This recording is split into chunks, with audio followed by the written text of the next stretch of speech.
already knew that Stephanie Bonehead White is not the coach for damn mind.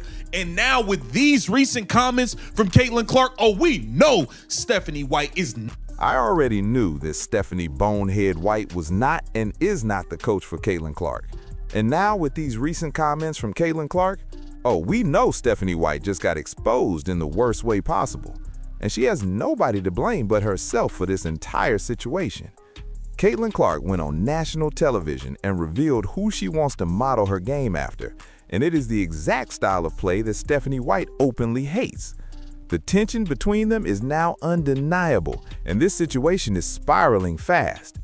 Is Stephanie White the right coach for Caitlin Clark, or is this pairing doomed to fail from the start? See this last night, Fever superstar Caitlin Clark joining the NBC Sunday Night Basketball pregame show. She was a special contributor for last night's Lakers-Knicks game. You can see her here alongside Pacers legend Reggie Miller. She is back on NBC March 29th when the Knicks play the Thunder in OKC. Last night, Fever superstar Caitlin Clark joined the NBC Sunday Night Basketball pregame show. She was a special contributor for last night's Lakers-Knicks game. You can see her here alongside Pacers legend Reggie Miller. She is back on NBC March 29th when the Knicks play the Thunder in OKC. So here is what happened. Caitlin Clark made her NBC analyst debut during the Lakers-Knicks game, and naturally, someone asked her which NBA players she watches most closely because there are aspects of their game she wants to add to hers. Reasonable question for one of the best players in women's basketball. And Caitlin's answer was Luka Doncic. Watch even more specifically because there's things in his game maybe you would want to add to yours in the league? Man, I think Luka. Luka's amazing and he's incredible. I think the way he can not only score the ball, but also the way he passes. And I think the thing about him is he's not the fastest, he's not the most athletic, but he can get his defender to move where he wants him to go and he takes up that space and he does a really good job of either keeping the defender behind him or keeping him to the side. So I think that's something I can certainly learn from. I always kind of want to run away from the defense rather than absorbing the contact and taking up the space that they give me. So I think obviously he's pretty incredible. He averages a 30-point triple-double. So he makes it look pretty easy, but I can promise you it's not that easy. Yeah, he is coming off a triple-double. She said Luka is amazing the way he can not only score, but also pass. The thing about him is he is not the fastest, he is not the most athletic, but he can get his defender to move where he wants.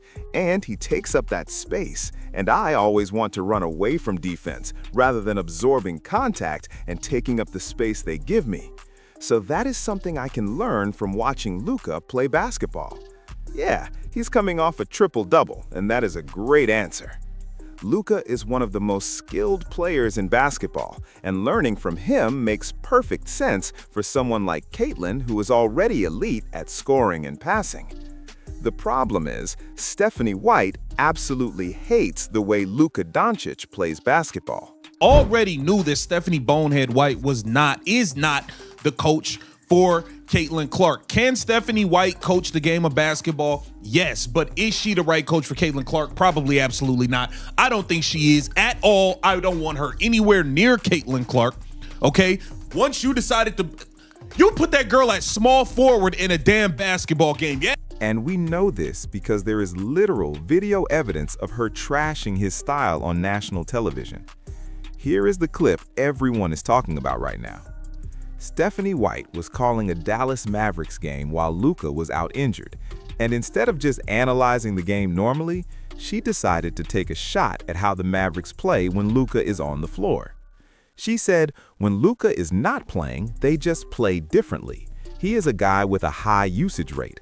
The ball is always in his hands. When he is not playing, that ball is moving. It is popping around. Everybody is involved.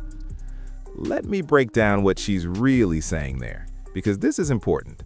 She is criticizing Luka for having high usage, for dominating the ball and running the offense through him.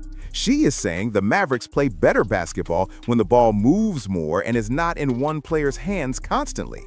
That is a direct criticism of the exact style Caitlin Clark just said she wants to learn from.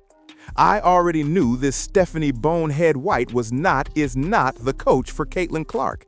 Can Stephanie White coach the game of basketball? Yes, but is she the right coach for Caitlin Clark? Probably absolutely not. I do not think she is at all. I do not want her anywhere near Caitlin Clark. Once you decided to put that girl at small forward in a basketball game, yeah, we have a problem. Now here is where this gets absolutely hilarious in the worst possible way for Stephanie White. Caitlin Clark herself is a high-usage player. Her game is built around having the ball in her hands, creating offense, getting teammates involved through her passing. That is literally her entire identity as a basketball player. And her coach just went on record saying she does not like that style of basketball. The disconnect is so obvious it is painful to watch. Caitlin wants to be more like Luka, more ball dominant, better at controlling pace, more creative in isolation. Stephanie White wants less ball dominance, more ball movement, lower usage rates. These are fundamentally opposed philosophies about how basketball should be played. How is this coaching relationship supposed to work when they want opposite things? Stephanie White has already shown her hand with how she's been poaching the Fever. She's got Aaliyah Boston playing point center, trying to make her the hub of the offense instead of Caitlin. She's running motion offense that requires constant passing instead of letting Caitlin cook in isolation. She is actively trying to reduce Caitlin's usage rate, which is the exact opposite of what made the Fever successful in Caitlin's first season. Remember, the Fever had one of the best offenses in the league after the Olympic break last season. It was must-watch television. Caitlin was running pick and rolls, hitting deep threes, threading passes through traffic, completely dominating games. The offense was flowing, the wins were piling up, and nobody was complaining about the system. Then Stephanie White arrives and decides to change everything. She came in trying to implement that Connecticut Sun boring offense where everything runs through Aaliyah Boston and Caitlin is just another piece instead of the centerpiece. That is not what anyone signed up for. Nobody is buying tickets or tuning in to watch Aaliyah Boston post up or Kelsey Mitchell spot up for threes. People are watching for Caitlin Clark, and Stephanie White seems determined to minimize her role. The small forward experiment should have gotten her fired immediately. You took the best point guard in women's basketball and decided to play her at small forward. That is either complete incompetence or deliberate sabotage. Either way, it is unacceptable. And the fact that it even happened shows how disconnected Stephanie White is from reality about what makes the Fever successful. Then there was the Ariel McDonald situation, where Stephanie White wanted to play her at point guard over Caitlin. Ariel McDonald playing point guard over Caitlin Clark. That is the kind of decision that makes you question if someone is actually trying to win basketball games, or if they are pursuing some other agenda entirely. Now, Caitlin goes on national television and says she wants to play more like Luka Doncic, more ball dominant, more creative, more willing to take up space and absorb contact. And Stephanie White has already publicly stated she does not like that style of play. She prefers ball movement and lower usage rates. This is not a minor philosophical difference. This is a fundamental clash about how the game should be played. The tension has to be unbearable at this point.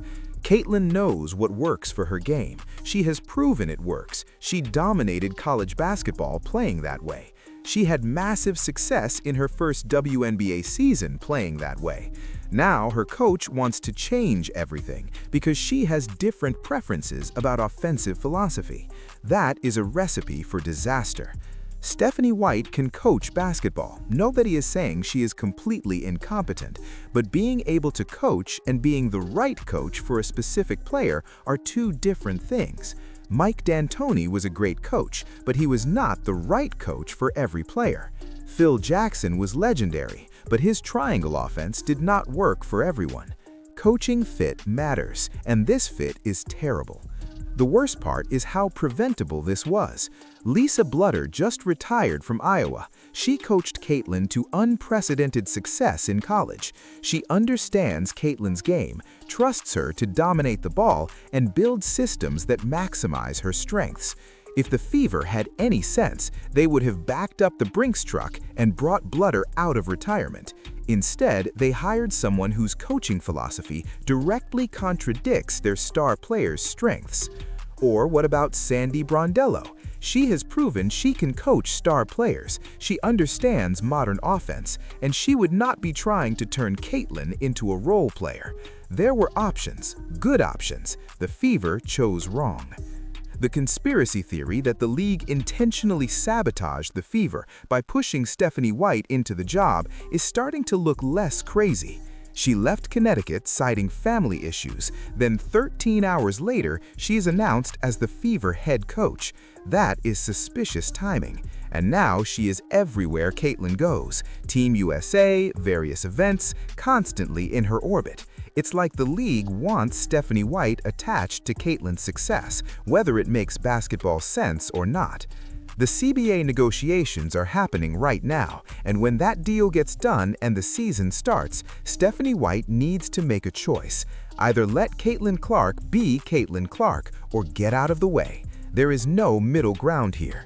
Caitlin is coming back healthy, motivated, and ready to dominate. If the coaching staff tries to limit her or change her game, it is going to be ugly.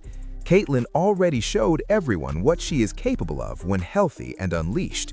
She was putting up numbers that nobody in WNBA history had ever produced. She was selling out arenas across the league. She was appointment television. And Stephanie White wants to reduce that to everyone gets involved ball movement offense. That is insane. The Aaliyah Boston hub experiment needs to die immediately. Aaliyah is a great player, but she is not the offensive engine of this team. She is the rim-running, shot-blocking, rebounding anchor. That is valuable, but asking her to be the point center who initiates offense is playing her out of position, and it's reducing Caitlin's effectiveness. It's bad for both players. Kelsey Mitchell is a good scorer, but this is not her team either. She is a complementary piece, not the #1 option. The Fever keep trying to pretend this is some democracy where everyone is equal, but that is not reality. Caitlin Clark is the franchise. Everything should run through her. If players cannot accept that role, they can request trades and go somewhere else where they feel more comfortable.